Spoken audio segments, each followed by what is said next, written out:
How are you feeling tonight? Good. Yeah, I'm Charlotte Dougan, and I should probably let you guys know, actually, it's very high stakes for you guys to laugh at my jokes tonight, because I actually shaved all my hair off for you, because I was like, well, if I'm going to be a successful stand-up comedian, I've got to look the part. A man.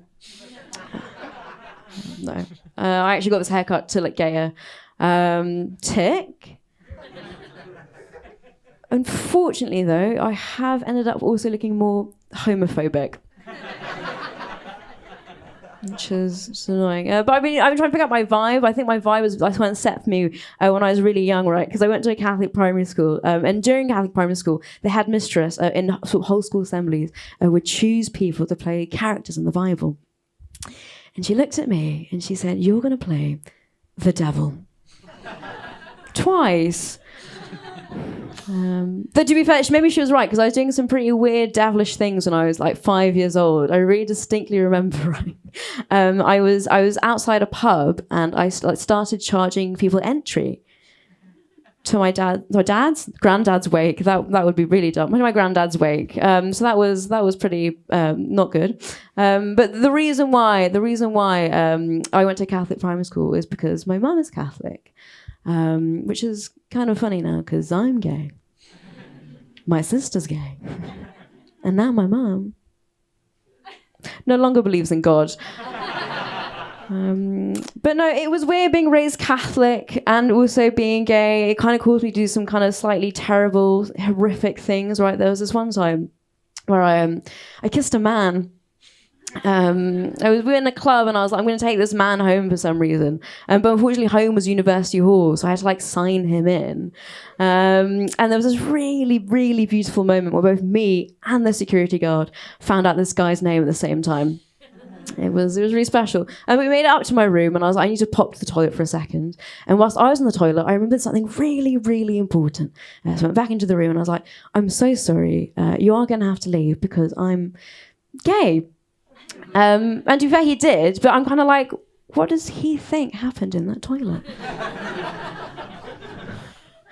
But eventually I did come out to my parents, right? And mixed reaction, I'd say. You know, normally like in a parental dynamic, it was like a good cop and a bad cop. But with my parents, it was more like all cops are bastards. Because I told my mum that I was gay, and I'd come out after my sister, and she said, "Oh, I must have a defective gene then." Which sounds like a her problem, to be honest. And after a few years of quiet contemplation, my dad told me that I was destroying Western civilization one shag at a time. Which was a weird LinkedIn endorsement, to be fair. It was odd. But overall, I think my parents just don't make sense together at all, right? They're very different people, okay? Because my dad, he's very right-wing, but my mum is very left-wing, right? And it's got me thinking, maybe in every successful relationship, there's one person who believes in socialism, and there's another person who earns enough money so that other person can continue to believe in socialism. You might hear that joke coming from me and be like, God, where does she lie politically on the spectrum? Rest assured, politically, I'm just like the BBC. My left-wing friends think I'm too right-wing, but my right-wing dad no longer wants to fund me. Which is it's tough, right? But no, I mean, it's not just sort of financial policies my parents disagree on. It's also migration policy, because my dad, he voted for Brexit, but my mum is French. I'm trying to figure out why he voted for it, right? It's important to know why people vote things. Like, I know why I vote for Labour, right? I vote for Labour because I care about what my friends think of me. But no, I think there's two reasons he might have voted for Brexit. One is because he genuinely thinks it's easier to kick my mum out of the country than the house. But I know the real reason. The thing that really, really got to him is the fact that my Polish girlfriend beat him at Scrabble. I've been Charlotte Dougan. Thanks so much.